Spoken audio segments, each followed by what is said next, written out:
Hola a todos, muy buenos días, bienvenidos a serenitymarkets.com, su web de información financiera en tiempo real de referencia. Les habla José Luis Cárpatos y aquí estamos pues un sábado más, fieles a nuestra cita con el vídeo de las 4 claves de la semana, donde intentamos pues analizar técnico, fundamental, fontanería de mercado y varios. Empezamos a grabar hoy sábado 29 de julio a las 9 en punto de la mañana. Una mañana tranquila en esta santa casa porque parece que los de arriba por fin se han ido de vacaciones. Tras varios amagos falsos donde se iban, pero aparecían a los 2 o 3 días con más ganas aún, tras rozar la semana, durante la semana, el que tuviera que subir a tenerla bien tenida otra vez, porque ya era, bueno, esto era absolutamente infernal, parece que se han ido por fin de vacaciones. El año pasado, cuando desaparecieron, no volvieron a aparecer hasta el mes de septiembre. Así que, cruzando los dedos, tranquilidad absoluta, se ha podido dormir de maravilla, silencio total, a ver si esto dura un poquillo más. Una pena que la parte canina de la familia siga un poquillo regular y bueno, al final lo que tiene el pobrecito pues es como las personas, ¿no? Con Alzheimer y hace pues muchas cosas raras y tiene días buenos, días malos y hay que pasarlos, pero bueno, pobrecito. Cada día que siga con nosotros pues es un milagro y hay que disfrutarlo. Los humanos seguimos bien y sin mayores novedades, viendo cómo la juventud crece y se abre camino. No hay nada más bonito en el mundo, nada más. De series he ido regulín. Esta semana no he podido hincar demasiado el diente. Intenté ver una película española que encontré por ahí por canal Disney. No sé si sería antigua, yo creo que no. Matria. Madre mía, qué rollo, por Dios. Que no se la recomiendo a nadie, ¿eh? Todo subvencionado y tenía 60 subvenciones. Los títulos de entrada era impresionante. 3 o 4 comunidades autónomas, el Estado, no sé quién más. Pues madre mía. A ver si espabilamos un poco con nuestro cine que también hacemos muchos rollos, eso no puede ser. Y de series, la que sí que recomiendo encarecidamente, porque esa la he terminado de ver el fin de semana pasado, después de hacer el vídeo del sábado, estuve el fin de semana dándole mucha caña a esa serie, buenísima, buenísima, como toda la serie, la última temporada de Jack Ryan en Amazon.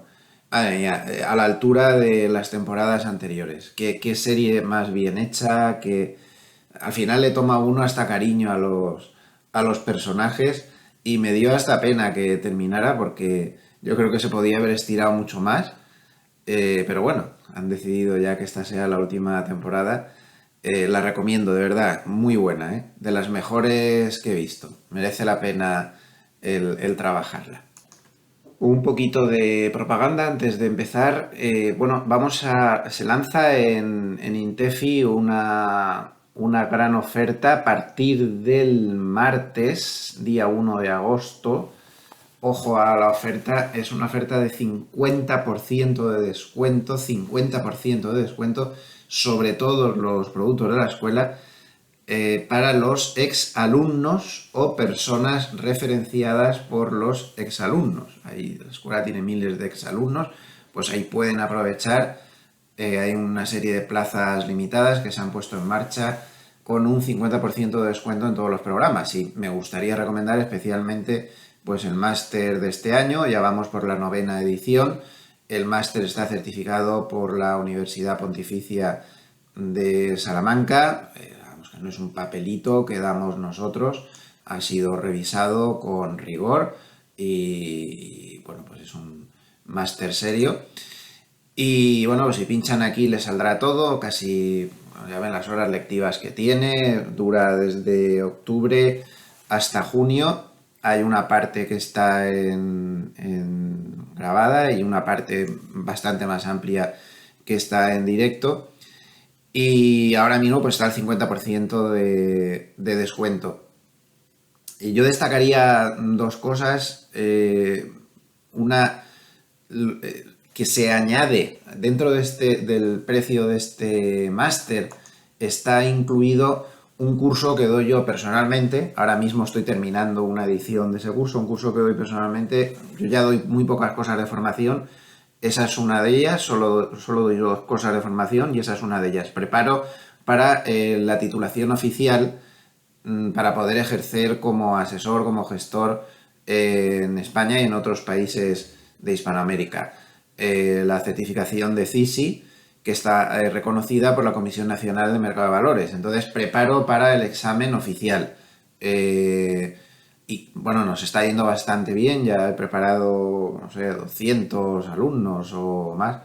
Es un curso que también se puede hacer aparte, pero aquí se incluye dentro del máster, es decir, que no solo se aprende con el máster, sino que además se prepara para el examen oficial para tener la capacitación para poder ejercer como asesor, gestor y demás, según los cánones autorizados por la ESMA y por la Comisión Nacional del Mercado de Valores. Ese programa está ahí. Y la segunda y última cosa de formación que doy, ya saben que yo en este tema estoy como bastante retirado, pues es precisamente la asignatura propia que tengo dentro del máster.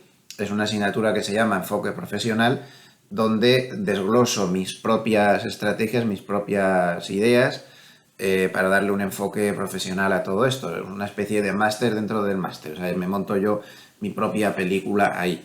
Creo que merece bastante la pena. Son 9 ediciones, se ha ido perfeccionando en función de lo que se necesitaba por parte del alumno. Es muy completo, toca fundamental, técnico, entramos muy a fondo con price action, entramos muy a fondo con opciones, entramos muy a fondo con análisis de empresas, psicología, este año hemos añadido además todo el tema de blockchain y todo este temas afines que hasta ahora no lo teníamos, por lo cual es muy completo. Y recuerden, 50% de descuento, hay una serie de plazas que se abren ahí para alumnos, exalumnos y personas referenciadas por ellos. Me parece bastante interesante. Y también pues recordarles que si entran en gloversiasicaf.com, pues ahí tienen todos los teléfonos, todas las cosas de la EAFI, de la que tengo el honor de ser socio, junto con Albert Vila y José Miguel Capablo, y ahí pues hacemos de todo. Ahí tienen en la web todo lo que hacemos. Especial incidencia, estamos ampliando mucho todo lo que hacemos para cuentas asesoradas también. Ahí estoy poniendo yo ideas mías y sistemas míos y cosas y demás. Estamos trabajando bastante bien. Por cierto, algunos de los miembros del equipo seguro que lo conocen muy bien a los que les guste el fútbol. ¿A que sí? Vale, pues empezamos. Vamos a empezar, voy a intentar no extenderme mucho, con una cosa que me ha preguntado mucha gente, muchos amables escuchantes del canal, me han preguntado, oye, tú que vas tanto por Suiza, que te estás montando tu proyecto de vida futura en Suiza y demás, ¿cómo está allí el tema de impuestos, todas estas cosas? Mucha gente que siente curiosidad, ¿no? Porque ha oído que en Suiza pues hay unos sistemas algo diferentes, ¿no? Pues sí, efectivamente. Miren, les voy a poner un ejemplo. Vamos a poner el ejemplo de... Esta es una calculette, como llaman, calculette que tienen. Una persona casada, matrimonio, mejor dicho, que pues gana la mitad el marido, la mitad o la mujer, o el marido, la pareja, lo que sea, ¿no? O sea, un matrimonio que cada perteneciente cada cónyuge, no encontraba la palabra, cada cónyuge gana el 50% del sueldo y el otro cónyuge gana el 50% del sueldo. Y tienen 2 niños. Y supongamos que ganan entre los dos 150.000 francos. Ya saben que el franco está más o menos a la par que el euro. Ahora serían 150.000 euros. Que viven en Sion. Esto está en el cantón de Valais. Es la capital del cantón de Valais. Bueno, pues atención a los impuestos que pagarían. Sí, la vida es más cara en Suiza y tal. Depende, ¿eh? Porque yo he estado ahora recientemente y a nivel alimentación, cuidado, que nos estamos igualando, por ejemplo, con España. Es increíble, porque en España el salario medio es de 2.000 y en Suiza es de 6.000. 3 veces más. Deberían pagar mucho más los suizos, pues en alimentación y hay precios, incluso, por ejemplo, he encontrado aceite de oliva más barato allí que aquí. Y muchos precios, la lista sería interminable que les puedo poner ya de precios de la alimentación iguales. La vivienda sí es más cara y otras cosas, pero bueno, es que ganan el triple. Y no pagan el triple, o sea, no tienen el coste de la vida el triple de caro, pueden tener el coste de la vida un 1,3 más caro que aquí como mucho, pero fíjense a nivel de impuestos, fíjense a nivel de impuestos. En toda Europa, Estados Unidos, en fin, casi todos los sitios estamos asfixiados completamente por los impuestos. Imagínense lo que paga en España una persona que gane 150.000. No sé, el 30 y tanto, el 40% o quizá más, porque ya a estos niveles la fiscalidad, claro, es normal, por el nivel de vida que hay aquí, la fiscalidad es brutal. 7,7% pagaría esta pareja. Ojo, a la brutal diferencia. Pero vamos a suponer que esta pareja, pues es una pareja que no gana tanto dinero y que gana 60.000 francos al año. En España, con 60.000 euros, la fiscalidad es muy dura ya. Realmente empieza a endurecerse muy notablemente por encima de unos 30-40.000 euros. Bueno, atención, una pareja que ganara en esta comuna 60.000 euros entre los dos, 0,06% de impuestos. Pagaría 36 francos de impuestos. En España, por ejemplo, Francia, en otro sitio, que estamos por el estilo, quizá aquí más en proporción al nivel de vida que tenemos, estaríamos hablando de que tiene que pagar de impuestos alrededor de 20 y tantos mil euros o por ahí. Aquí 36. Creo que es una diferencia bastante notable. Segundo tema, las empresas. Aquí una empresa se tiene que tragar el 30% de cotización de la seguridad social. Eso que no se ve, que el empleado no ve, que cree que no está ahí, pero que está. Y que hace mucho daño en la creación de empleo porque es mucho dinero. Yo no digo que haya que pagarlo, que no haya que pagarlo. Yo solo digo que a la empresa le destroza. Bueno, pues en Suiza estaríamos hablando de entre el ABS, el seguro de vejez, de desempleo, no sé qué, todas estas cosas, 10,6%. Primer pilar, hay 3 pilares. Primer pilar sería 10,6%, y la empresa paga la mitad.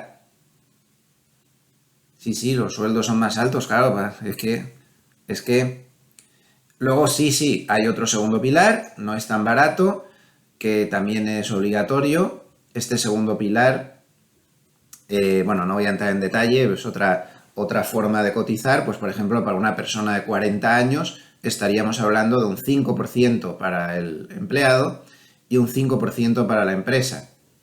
Tasa de cotización 10.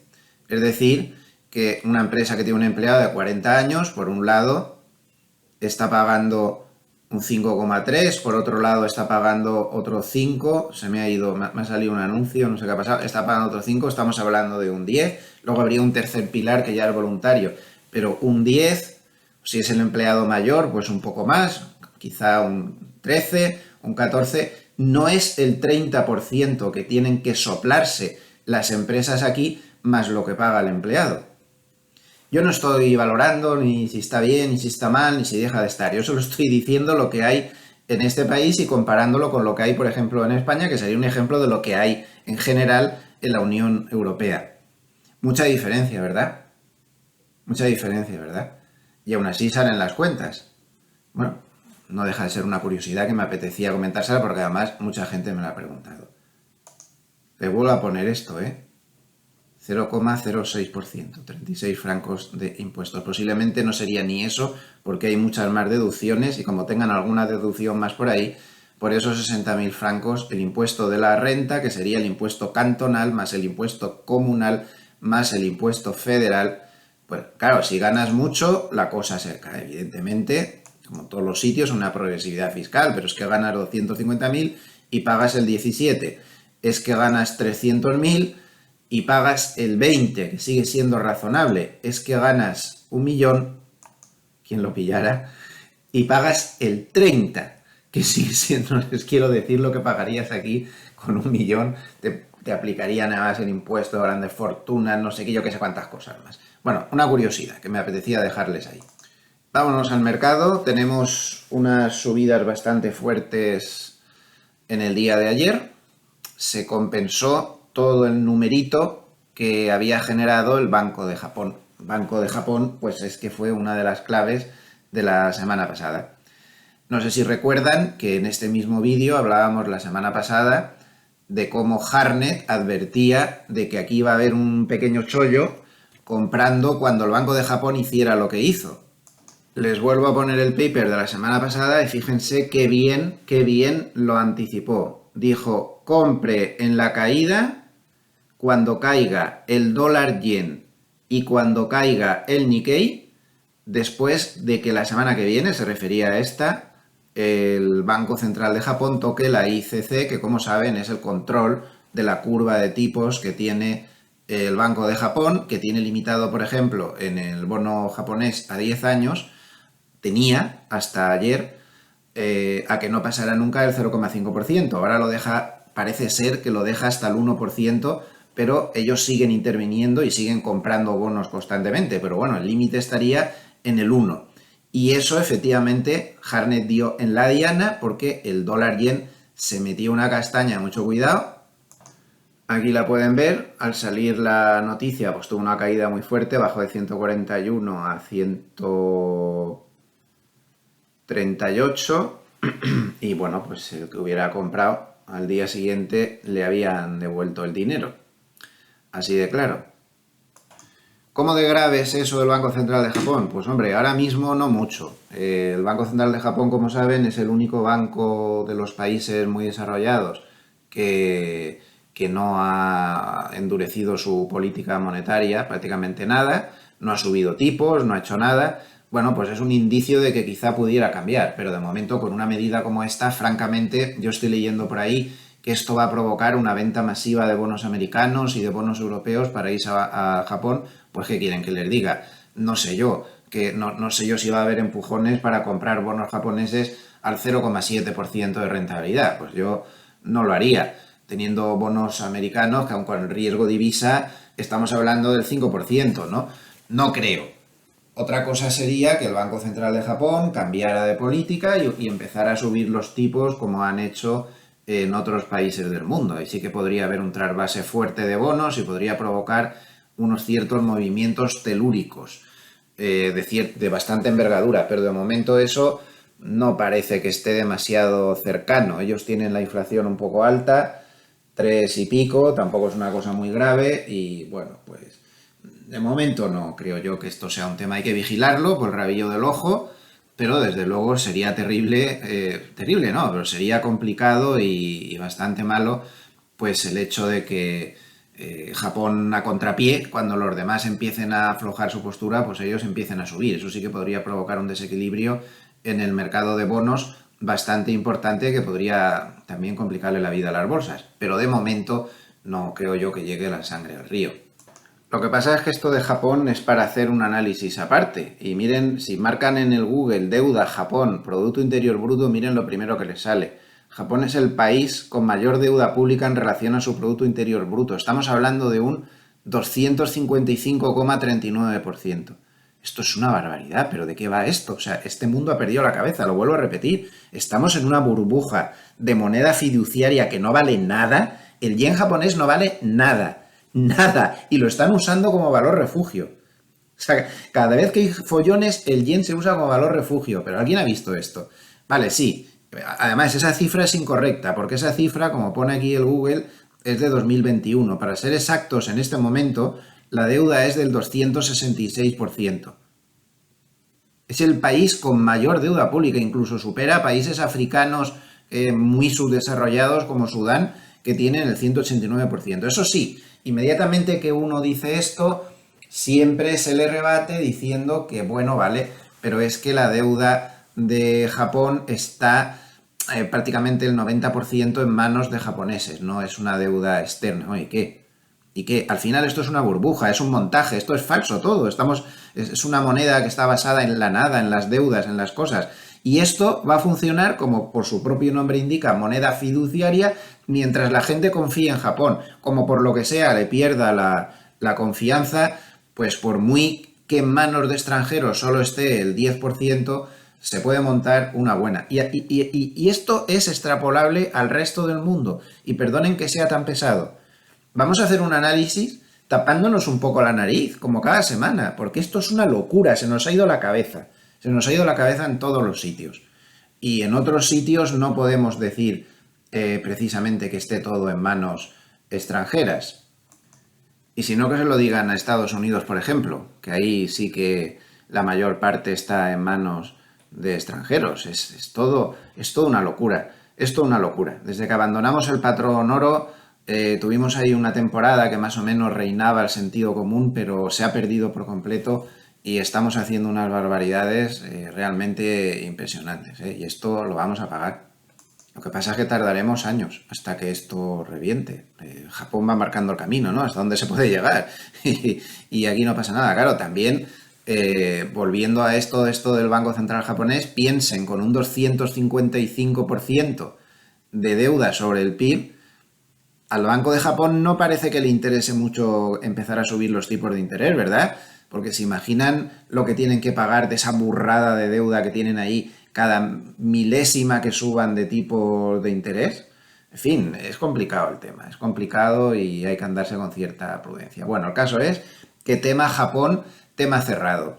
Seguimos dándole un repasito al paper de Goldman, al cierre de la mesa de trading de ayer. Está siendo muy breve, está claro que están muchos de vacaciones y el que se ha quedado está haciéndolo muy breve, pero bueno, alguna pista nos da. Como vemos, el MOC terminó con desequilibrios vendedores. El MOC está últimamente, ya lo decía en el vídeo de ayer, que no está dando buenas referencias del mercado. Está muy despistado a todos los niveles. De momento ayer de un desequilibrio de 2.300 millones. Y atención a la fuerte bajada del VIX, el índice de volatilidad del SP500, menos 7,49 hasta 13,33.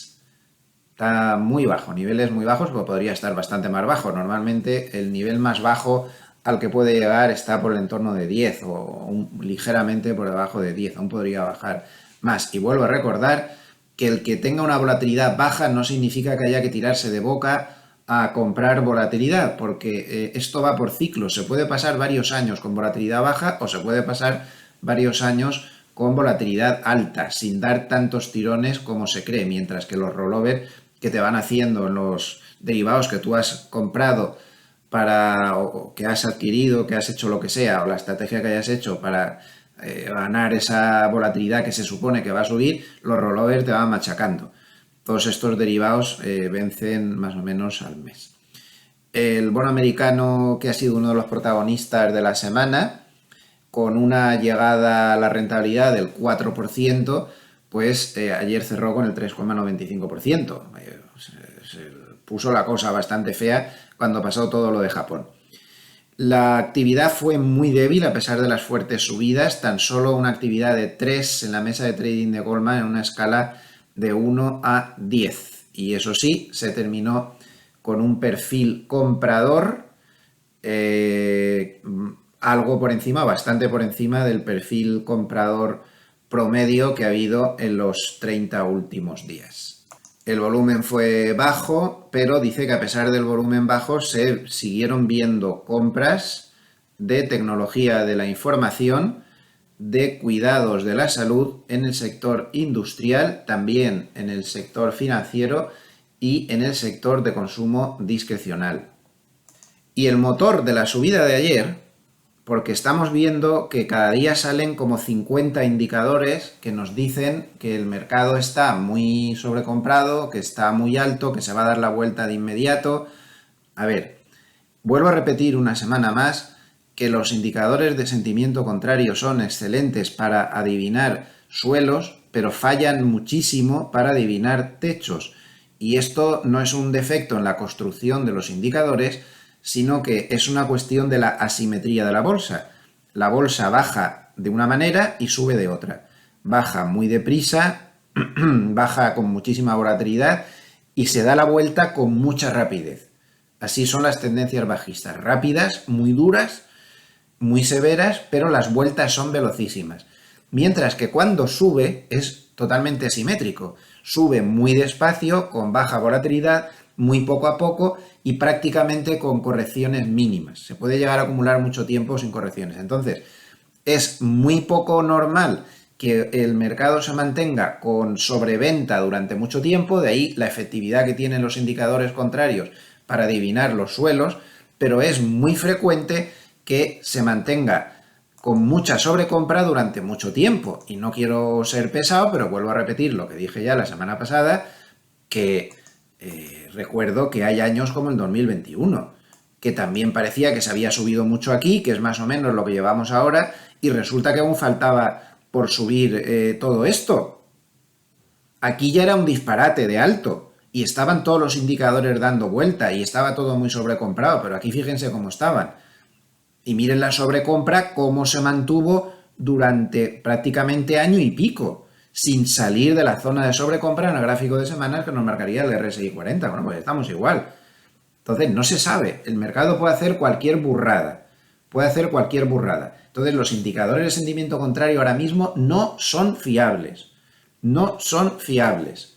Y además, es que yo me baso en una cosa, en que el motor de la subida no están siendo las compras, que también es evidente que ahora hay una mayor exposición de la gente en bolsa. Por ejemplo, la indicación que va dando la Asociación Nacional de Administradores de Dinero, vemos que ha cambiado totalmente la exposición y ahora sí que hay mucha gente metida en bolsa.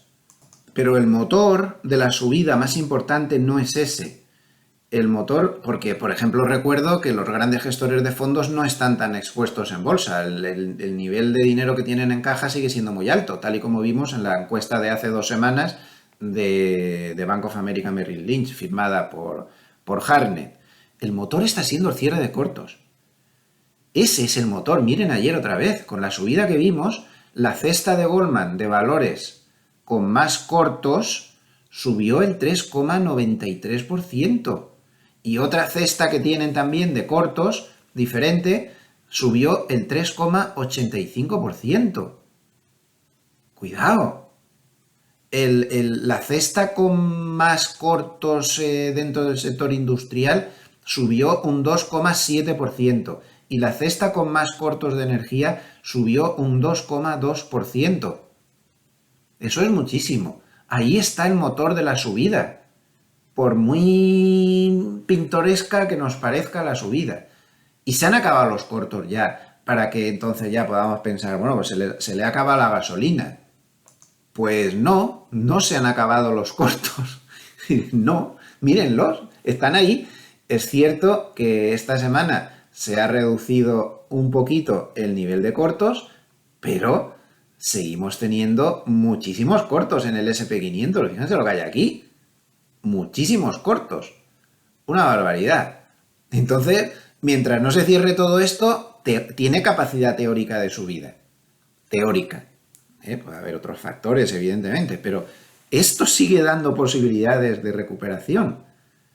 La semana anterior había sido el mayor número de cortos en 8 semanas, ahora ha bajado un poquito, pero seguimos teniendo un nivel de cortos impresionante. Los hedge funds se han lucido, los hedge funds los han empapelado en toda la subida, han perdido hasta los calzoncillos. Empezaron a ponerse cortos por aquí, acertaron esta bajada, pero a partir de aquí ya, en toda la subida que ha habido, han ido incrementando cortos y equivocándose.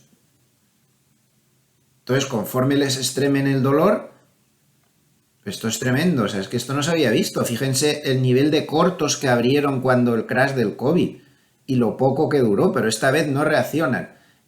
Como dicen muchos, como dice Goldman, por ejemplo, este es el rally más odiado por la mano fuerte de la historia, porque les ha pillado la contra. Esta gran subida del 21, por ejemplo, que fue disparatada y que llevó a valoraciones absurdas, no les pilló. Pero por alguna razón, yo sé por qué razón, es por la macroeconomía, por hacer el análisis exclusivamente macroeconómico, lo mismo que le ha pasado a Hartnett, que es la primera vez que se ha equivocado en 2 años o 3. porque están haciendo, según la macroeconomía, es lo correcto. Pero no es así. Aquí hay que considerar más cosas en el mercado actual. Entonces, esta pillada de cortos que tienen aquí, en el Nasdaq, aquí no estaban cortos, aquí no ha habido tanta pillada, pero bueno, estaban con largos muy modestos, pero la semana pasada, atención, porque han pasado a cortos. Y como hemos visto en el S&P 500, el que los hedge funds se pongan largos o cortos no significa que vayan a acertar. Desde luego que no son un indicador de que al final siempre salgan con la suya, para nada. Ahora están cortos también en el Nasdaq.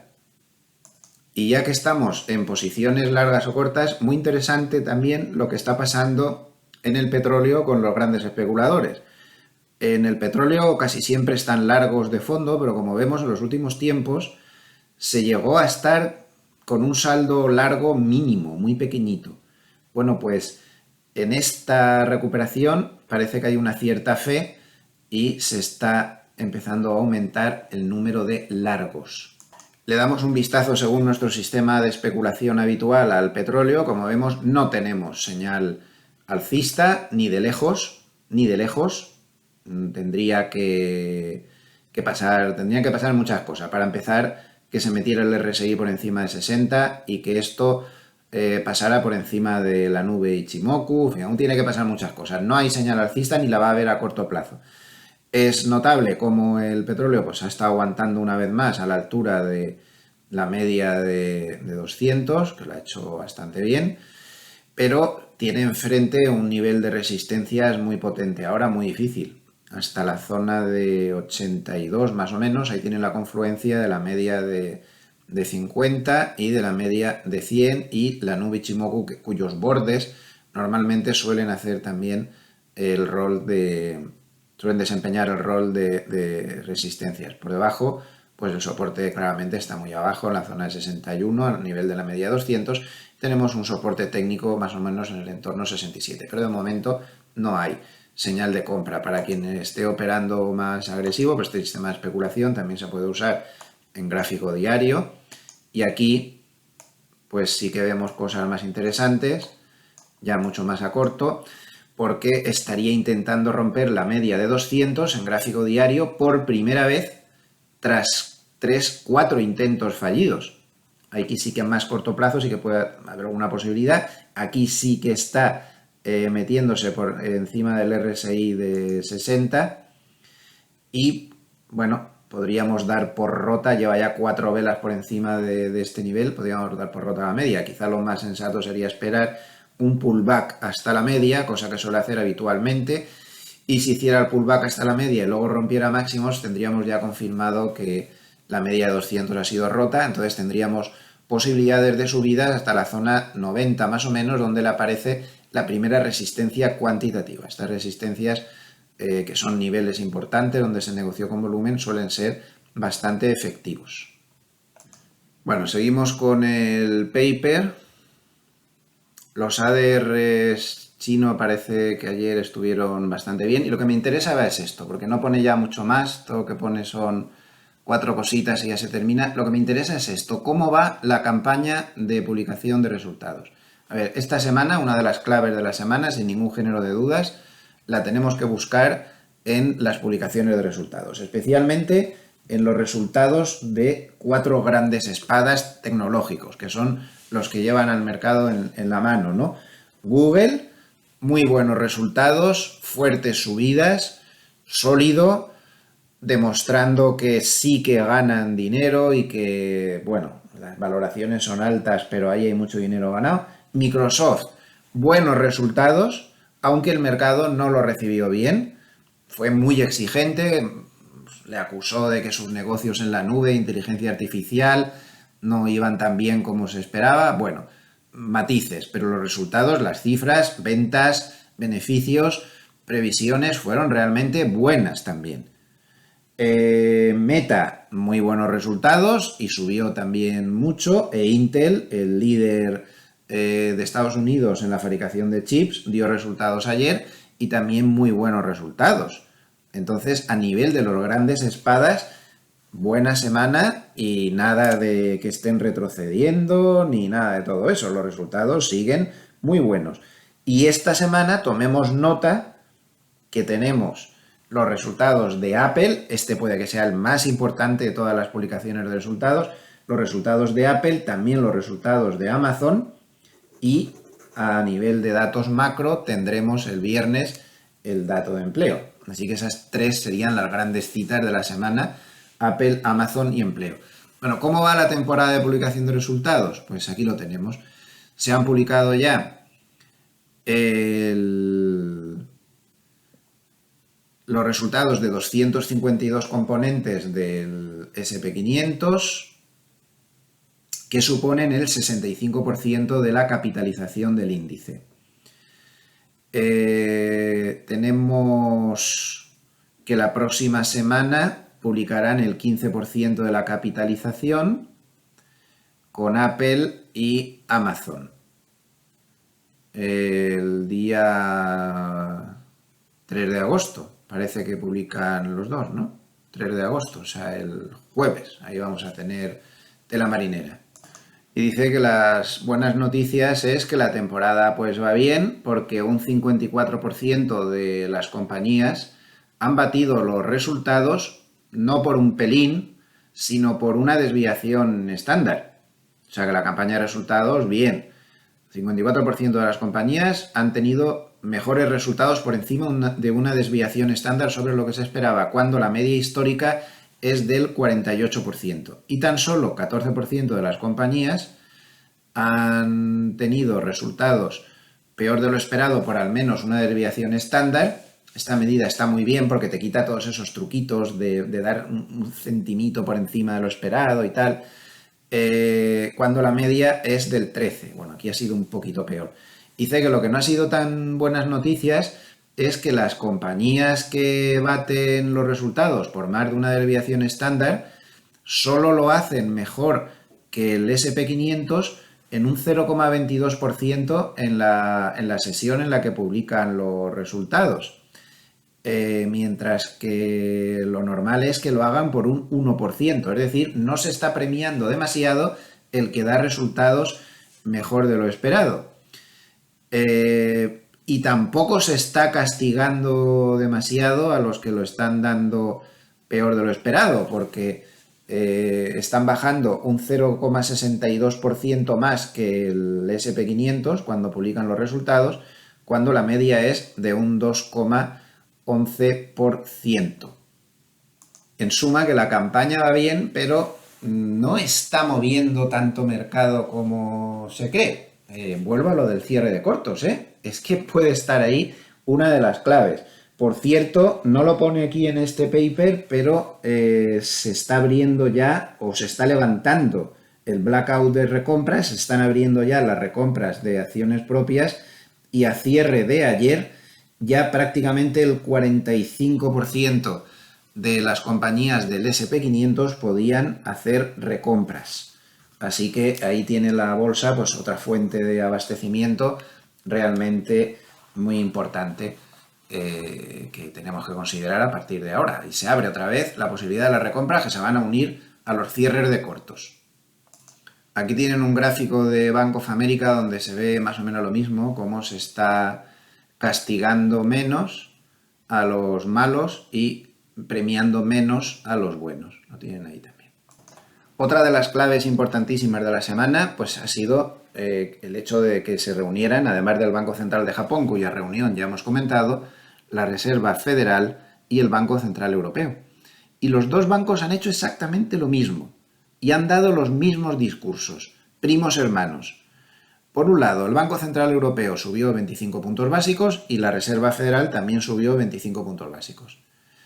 Y ambos dijeron lo mismo, que respecto a septiembre, que es la próxima reunión, ahora hay un espacio ahí muy amplio, hasta septiembre es el espacio interreuniones más amplio que hay en el año, entre julio y septiembre, en ambos casos, pues ahí tienen tiempo de ver datos y demás. Entonces, los dos han dicho lo mismo, que en septiembre no se sabe lo que van a hacer. Ambos han dicho que podrían subir o que podrían ya pausar, pero que tampoco aseguran nada. Han dejado la puerta abierta, han intentado escabullirse y no mojarse demasiado. Pero la interpretación del mercado a estas actitudes de ambos bancos centrales ha sido muy clara. No sé si con razón o sin ella, pero el caso es que a cierre de ayer los derivados monetarios en la zona euro descuentan tan solo en un 30% que el Banco Central Europeo pueda subir tipos en septiembre, y en Estados Unidos tan solo un 20% de que puedan hacer eso. Es decir, que el mercado cree que la subida de tipos, tanto en Europa como en Estados Unidos, está muy cercana a terminar. Y esto le ha costado al euro pues problemas en su cotización, evidentemente, porque ya no se va a recortar, el mercado cree que ya no se va a recortar más diferencial. La semana, como vemos, ha sido torcida, se ha encogido bastante la cotización. Vamos a verlo en gráfico diario. Pues ahí está, el euro ha retrocedido mucho, ha perforado un soporte bastante importante y se ha ido a buscar el soporte de la confluencia de las medias de 50 y de 100. Aún tendría la media de 200, pero de momento se ha arrugado mucho. Precisamente por eso. Claro, es que en el caso del Banco Central Europeo, en lo que se está fijando el Banco Central Europeo es en el gran deterioro que estamos teniendo con los datos macroeconómicos. El ambiente recesionista en las grandes potencias de la zona euro, sobre todo en las centrales, es muy importante. Alemania no va bien y otros países centrales tampoco. La zona euro en su conjunto tiene un Producto Interior Bruto muy débil, y además apareció un dato demoledor que es el que más ha hecho al Banco Central Europeo empezar a replantearse las cosas. Hasta los más duros están reconociendo que podría ser que haya que levantar ya el pie del acelerador. Ese dato demoledor, que insisto, ha conmovido los cimientos del Banco Central Europeo, es el que aparece en este gráfico. Estaríamos hablando de la línea esta violeta que hay aquí, esta. Esto es el cambio en la demanda de préstamos en la eurozona, de empresas, vamos, lo pone aquí bien claro, de empresas, no de particulares. O sea, la demanda de préstamos de empresas en la zona euro se ha ido al nivel mínimo desde el año 2002 en que se calcula. Cuidado con este dato, ¿eh? Cuidado con este dato. Solo se vio una cosa remotamente parecida tras la gravísima crisis financiera del 2008. Esto es lo que ha despertado al Banco Central Europeo, fíjense. Más que ese Producto Interior Bruto flojo, más que todas las cosas flojas, o esa inflación que más o menos se va moderando en Europa bastante menos que en Estados Unidos. Esto. Es decir, aquí es donde se ve que el daño ya que está causando en la economía la subida de tipos de interés es muy notable. Evidentemente no tenemos la menor demanda de préstamos de empresas desde el año 2003 porque las empresas no lo necesiten o porque no los quieran. Lo que pasa es que no pueden, o no cumplen los estándares de la banca, o no pueden, o están asfixiados, o están zombies, o se han ido al garete directamente. Ojo con este dato. Yo creo que es el gráfico más importante de la semana. Esto lo cambia todo para el Banco Central Europeo. Esto sí que son palabras mayores. Es un tema que puede pasar desapercibido para el gran público, pero no para los inversores profesionales, que están preocupadísimos desde que, y evidentemente el propio Banco Central Europeo, desde que se publicó. Repito, gráfico más importante de la semana. Cuidado con esto. Los tipos de interés están ya muy altos y están haciendo mucho daño. También otra gran sorpresa de la semana, que también habrá llamado muchísimo la atención al Banco Central Europeo, es que la M2, ya saben que estos son variables para medir la cantidad de dinero que hay en la economía, monedas, billetes, más depósitos, este tipo de cosas, la M2 en la eurozona se ha metido en crecimiento negativo por primera vez desde que existe la eurozona. Es decir, la cantidad de dinero en circulación está en niveles mínimos. Esto suele ser, como podemos ver en la línea amarilla, un clarísimo precursor de que la inflación va a descender notablemente. Siempre que esta variable M2 ha caído muchísimo, el IPC también le ha seguido y ha caído mucho, como fue en este caso también. Así que esto es otra medida más que le dice al Banco Central Europeo: tengo que parar. Y claro, fíjense qué mal va la zona euro comparado con Estados Unidos, es impresionante. Por eso el Banco Central Europeo está ya con pinta de que va a recular y por eso los futuros ya no descuentan más subidas. La línea azul sería el índice de sorpresas económicas de Citi en la zona euro, está muy negativo, están saliendo datos malísimos, mientras que en Estados Unidos sería la línea azul oscura, pues están saliendo buenos datos. Entonces las diferencias entre Europa y Estados Unidos se están ahondando. No bueno para el euro, como dicen, no bueno para el euro, no bueno.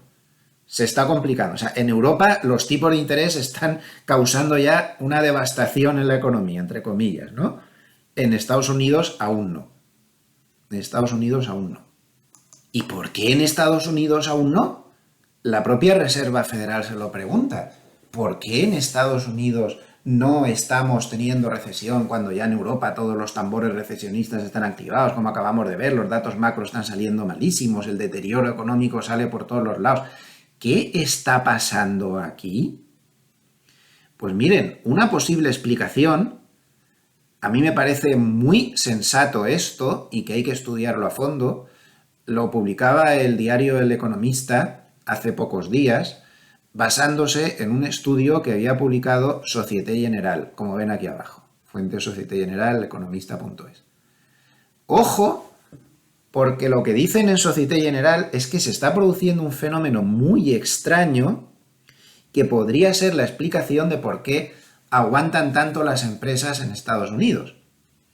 Y tienen razón. Fíjense qué curioso. Se me sale de marco, pero el gráfico se titula "Los pagos netos en intereses de las empresas bajan a pesar de las subidas de tipos en Estados Unidos". Ostras, qué cosa más rara, ¿verdad? La línea naranja sería los pagos netos de intereses que están haciendo las empresas y la línea gris sería los tipos de interés de la Reserva Federal. Como es lógico, cada vez que la Reserva Federal sube los tipos, los pagos netos de intereses que tienen que hacer las empresas por su financiación, sus deudas, lo que sea, se sube muy fuertemente, como aquí, o como aquí, o como aquí, o con esta subida, miren qué tirón dio, y cuando bajan los tipos de interés, pues evidentemente el pago neto de intereses que hacen las empresas, como porcentaje de beneficios después de impuestos, pues es una línea muy descendente, hasta que ha llegado esta situación tan extraña en la que estamos ahora. Los tipos de interés suben brutalmente. La última vez que subieron algo parecido, subieron menos que ahora. Miren cómo subió el pago neto de intereses de las empresas, que subió del 25% al 60%, o de 25 a 60 en esta escala que hay aquí a la izquierda. Y en esta ocasión no solo no han subido, y además notablemente, que es lo que tendría que haber pasado, sino que han bajado. Es decir, a las empresas les cuesta menos. Pagan menos intereses por la deuda. ¿Pero cómo puede ser eso? ¿Tendría que ser al revés? Pues por eso dice Société Générale que esta podría ser la explicación de por qué las empresas estadounidenses están aguantando tanto y no aparece la recesión, ni aparece un fuerte desempleo. Porque aunque los tipos de interés están subiendo, a ellas no les están afectando. Al revés, cada vez tienen menos problemas. Claro, esto es lo que genera que empiecen a tirar gente a la calle y que empiecen los problemas. Esto. Pero es que está pasando al revés. La subida de tipos no se transmite al pago neto de intereses de las empresas. ¿Por qué? Pues Société Générale piensa... Société Générale en todo momento en el paper dice que todo esto es muy extraño y que lo dicen con las debidas precauciones y que ni la propia Reserva Federal es capaz de explicar el fenómeno, ni lo que está pasando aquí, ni lo que está pasando con estos pagos netos de intereses, pero Société Générale opina que lo que ha pasado aquí es que se les dio tantas facilidades a las empresas tras el COVID, consiguieron financiarse con deuda cero o incluso negativa, no en Estados Unidos, que no se llegó a tener los tipos negativos, pero sí en Europa, pero en Estados Unidos era tipos cero. Hay tanta deuda emitida con esos tipos cero, han conseguido financiación tan barata que esa financiación que consiguieron fue tan extrema, tan abundante, que aún no se les ha terminado. y que según sus cálculos no se les va a terminar hasta bien entrado un año a contar desde ahora por lo menos. Es decir, que hasta dentro de un año esta curva naranja no se va a disparar hacia arriba cuando ya tengan que recurrir a los tipos actuales. Qué interesante, ¿verdad? A mí me parece súper interesante y creo que este es el segundo gráfico más importante del análisis de esta semana. Porque podría estar explicándonos por una vía un poco retorcida, sí, pero totalmente válida, qué está pasando y por qué están aguantando tanto. De verdad que felicidades a Société Générale por el análisis y también al economista por publicarlo también. Porque creo que está muy acertado y creo que por aquí pueden ir los tiros, entre otras cosas. Entre otras cosas. Otra de las claves de la semana, y muy importante, y por eso las bolsas también están tan fuertes, además de por el cierre de cortos y por otros factores, es que en Estados Unidos se vuelve a descontar una economía Goldilocks, es decir, una economía ricitos de oro, es decir, una economía perfecta, que tiene una inflación a la baja, pero un crecimiento decente. Sin pasarse, el mercado tampoco quiere un crecimiento espectacular que fuerce a la Reserva Federal a seguir subiendo tipos. Pero el mercado cree firmemente en el aterrizaje suave, con la inflación claramente a la baja. Y eso, con razón o sin ella, no lo sabemos, el tiempo lo dirá, si tienen razón o no, pues está favoreciendo mucho al mercado. El Producto Interior Bruto que se dio ayer en Estados Unidos quedó por encima de lo esperado, muy diferente respecto a Europa, y sobre todo los indicios de que la inflación se calman durante la semana han vuelto a ser muy abundantes. El propio Tim Iraos, en un artículo del Wall Street Journal de ayer, reconoce que si los datos de inflación siguen así, atención que Tim Iraos suele tener filtraciones de la Reserva Federal. Ayer dijo en ese artículo que si los tipos de interés, si el nivel de la inflación sigue cayendo de esta manera, la Reserva Federal no va a subir en septiembre y no va a tocar los tipos ya hasta finales de año. Eso lo dijo Tim Iraos ayer, que insisto, suele tener filtraciones de la Reserva Federal. Vamos a dar un repaso a esos datos. Aquí tienen el PCE, que es el indicador de inflación que se deduce de la partida de ingresos y gastos personales y que es el indicador favorito de inflación de la Reserva Federal. Lo ha dicho en muchas ocasiones Powell, que se guían más por el PCE que por el IPC. Bueno, pues se ha publicado esta semana y miren hasta dónde está. Ha llegado a caer hasta el 2,97%, nada más, 2,97%, acercándose ya a ese objetivo del 2% que quieren ellos. Y la caída es tremenda, es que llegó al 7%, este indicador es más moderado que el IPC, llegó al 7% en junio del 2022 y ya va por el 2,97%, nivel más bajo desde el 21 de marzo del 2021. Perdón, del 21 de marzo no, desde marzo del 2021. Desde marzo del 2021. Sí que se está moderando la inflación, ¿eh? Sí que se está moderando. Bueno, ya lo hemos dicho, todas las semanas vamos dando muchos indicadores, pero este dejó al mercado con muchos ánimos tras el dato. La subyacente va más arriba, como ya sabemos, pero aquí podemos ver que también está cayendo.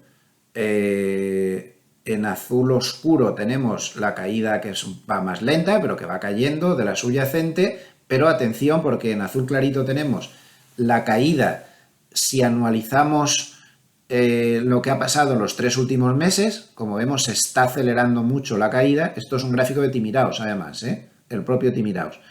Y en verde tendríamos si anualizamos la caída según lo que ha pasado en los últimos 6 meses. Es decir, que se está acelerando bastante la caída también de la subyacente. Por todos los sitios se recibe el mismo mensaje de que la inflación en general está cayendo con total claridad. La partida de coches usados sigue cayendo, que es una parte importantísima de la subyacente.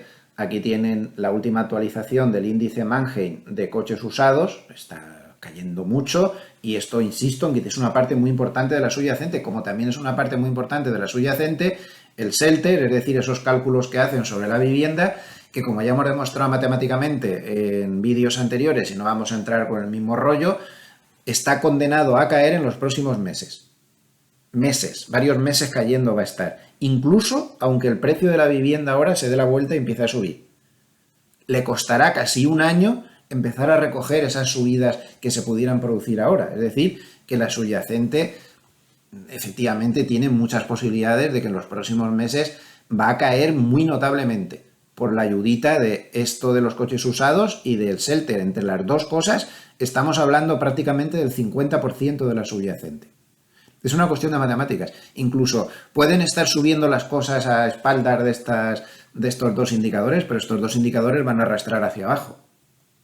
Se ha perdido buena parte ya del efecto calendario y demás, pero ahora tenemos esta cuestión favorable. Y aquí tienen pues un gráfico comparativo entre las diferentes medidas de inflación. Aquí, por ejemplo, en azul tienen la subyacente del IPC, la subyacente del PCE, que sería esta, la subyacente del PPI, de índice de precios de producción, esta está ya cerca del 2, el promedio de lo que cobran los trabajadores por hora, como podemos ver, también se está moderando. Esto es absolutamente fundamental. Esto lo sigue muchísimo la Reserva Federal y esto es una de las cosas que esgrime Tim Raos para decir que si sigue todo así, la Reserva Federal ya va a parar de subir tipos, porque los salarios no están persiguiendo la inflación.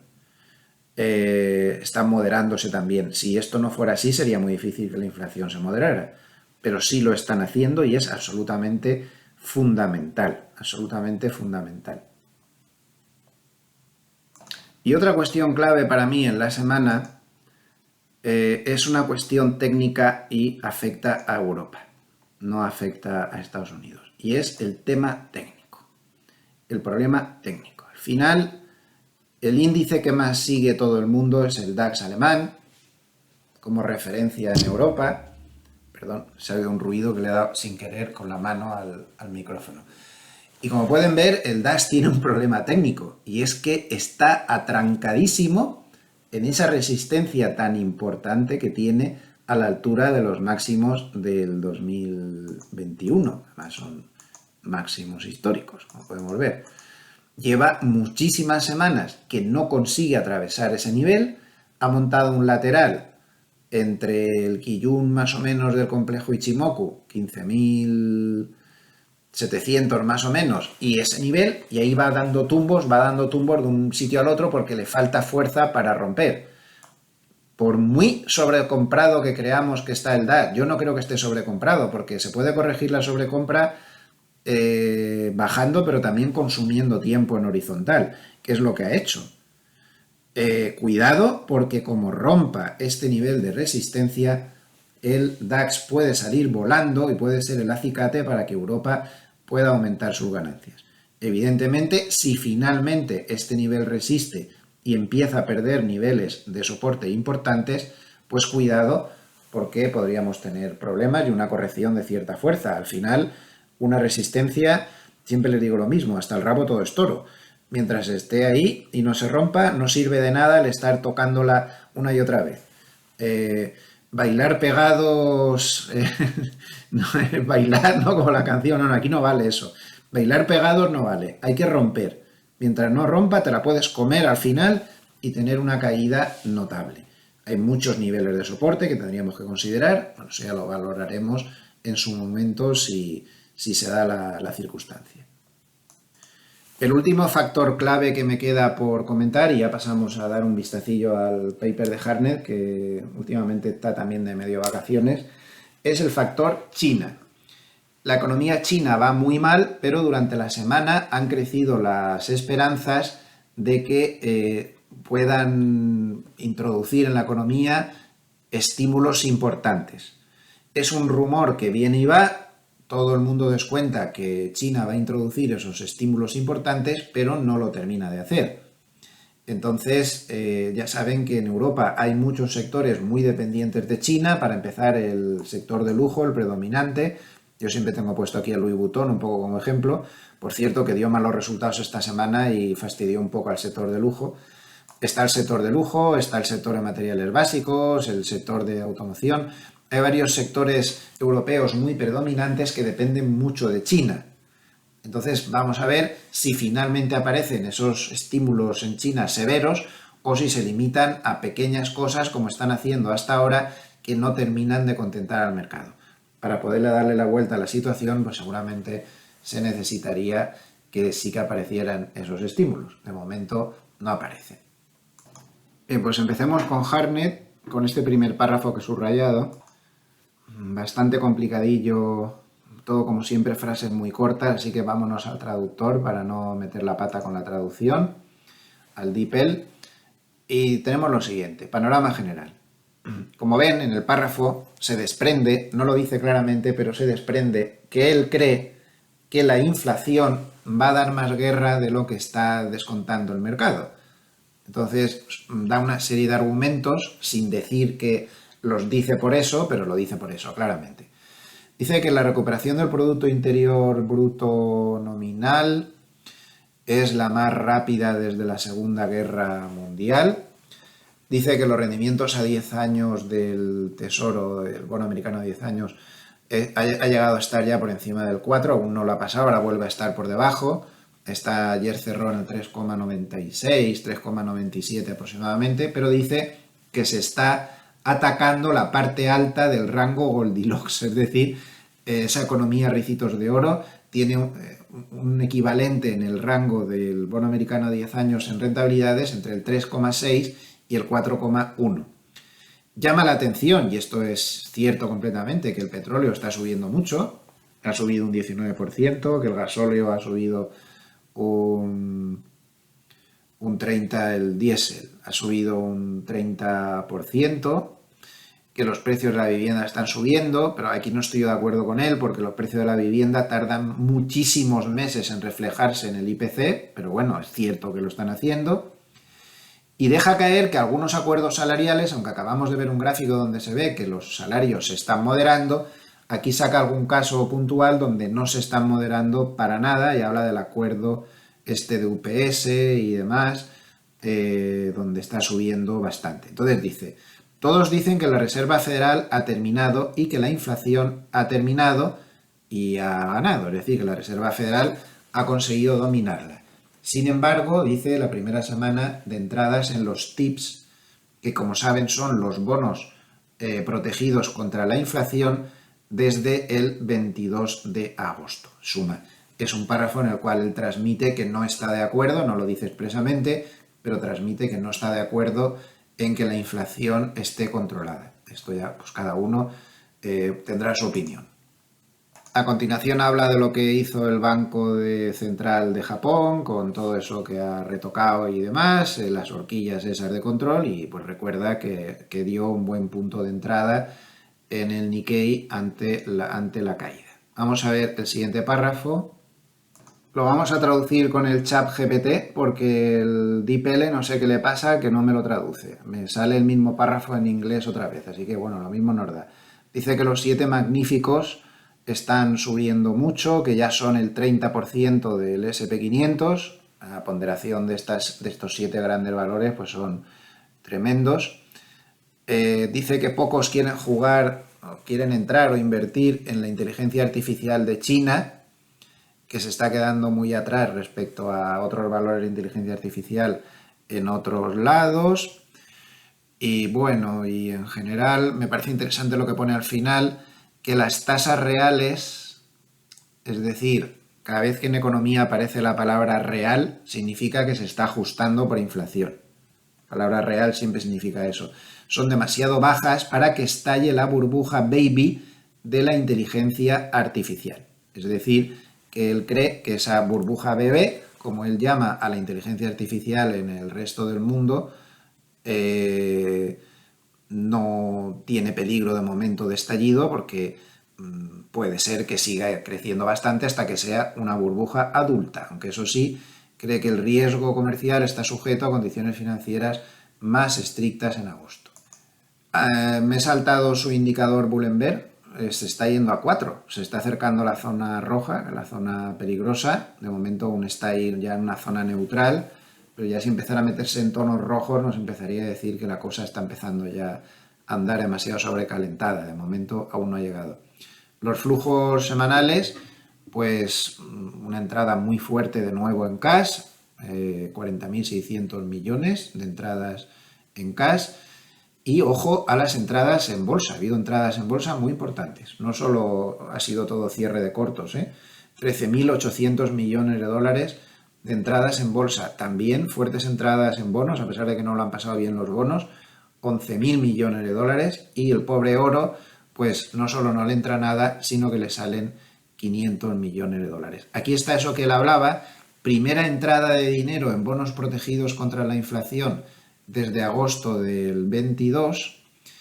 Él considera que eso es un signo de peligro de que podría no estar la cosa tan controlada.